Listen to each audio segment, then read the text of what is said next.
On the south bank of the Thames, not far from the site of Shakespeare's original Globe Theatre, an American actor's dream has finally come to life. It isn't just a building. I mean, it's a living building. It's all made of wood. Everything between the bricks and the thatch is made of wood. It won't have a roof over it. It won't have chairs in the yard. It won't have electric lights in the afternoon. Every joint here is so carefully hand-finished.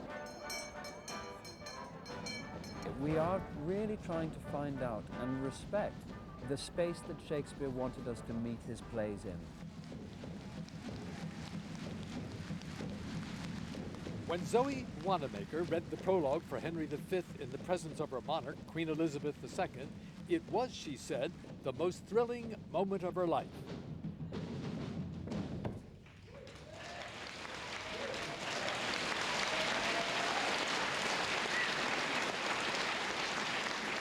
Oh, for a muse of fire that would ascend the brightest heaven of invention.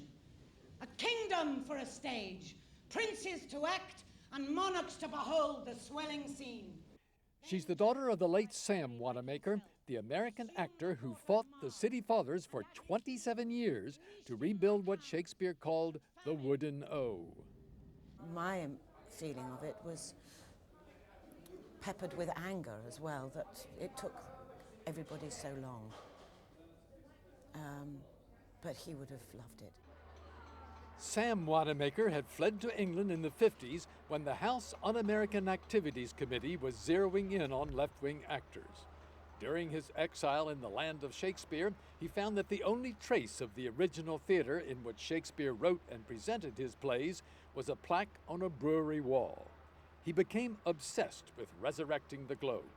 I expected that once the site was identified and people knew that this project was going to go forward, would leap to its support, and it would spring up in 2 or 3 years. Well, clearly, it's had a lot of opposition. You ask local people what they want. They want housing and open space. They don't want... The left-wing local government and residents of South London were opposed. Wanamaker was reviled for being American and aggressive. I know it makes the British a little uncomfortable because they feel, oh, well, we should have done that. Well, they haven't done it, but they are doing it now. Another problem. He had to base his reconstruction of the globe on a picture no larger than a postage stamp. Not much to go on, but enough for master builder Peter McCurdy to pursue the adventure of recreating a building that burned down in 1613. So we've got the stair towers here, and have a look at the work upstairs. He sought out original materials, researched how Elizabethan builders worked, and copied surviving buildings from the period. We actually know that the original stair towers on the theatres would probably only have been 10 foot square, and that wouldn't meet modern building regulations, so the tower had to be slightly larger. And they learned something about the characteristics of an oval theatre. I can see that the actors they've got as much to learn as we have. I mean, we've been learning on this project. I mean, I've been learning for 6 or 7 years, but I think the actors have probably got quite a long learning process as well. The acoustics are almost too good. I mean, hopefully, eventually, the building and the actors and the audience will have a harmony. It won't be 16th century. It'll be the 21st century. But it'll work. All gallant knights done for the day's fight, the breastplate so bright to battle their foes. This is Shakespeare as popular entertainment rather than a cultural event. A liberating experience for the 1,500 spectators. You're free to eat, to drink, whenever you want. You're free to come and go as you want. How many theatres can you feel like that in? Not many. Mark Rylance is the charismatic actor-manager of the Globe, a British citizen who grew up in America.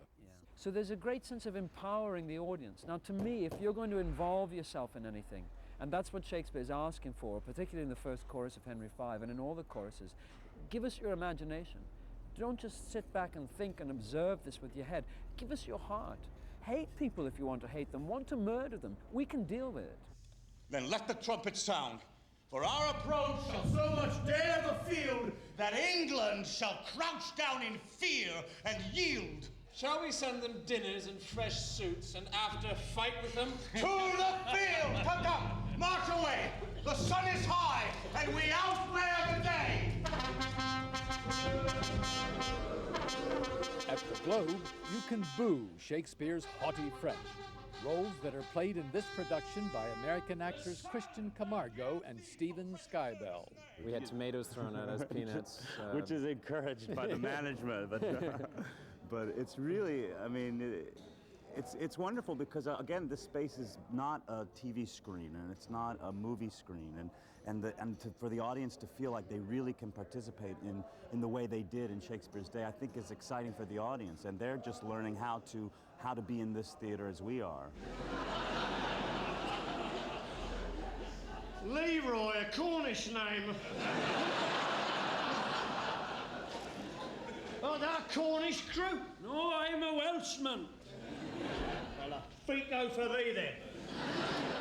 There's something about it being in the space that it's like, it's raw, and it feels very visceral. And the response that this crowd gives us is so alive.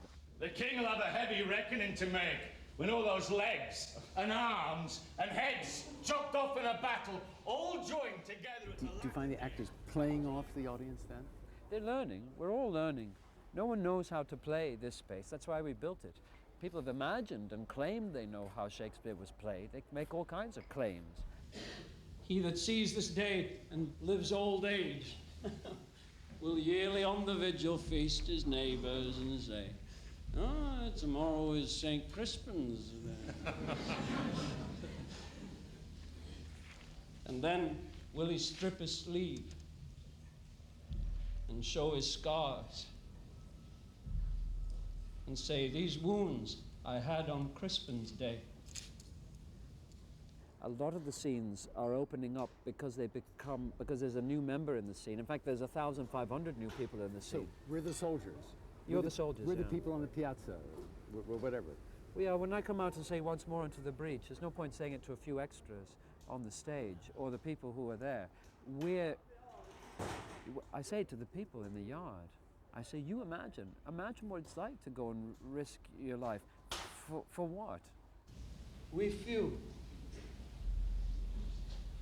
We happy few.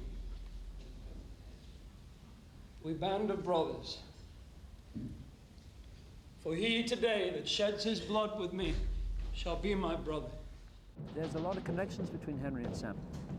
And to follow a leader like Sam, who's got just this imagination of his right to a certain kind of territory, which was the Globe.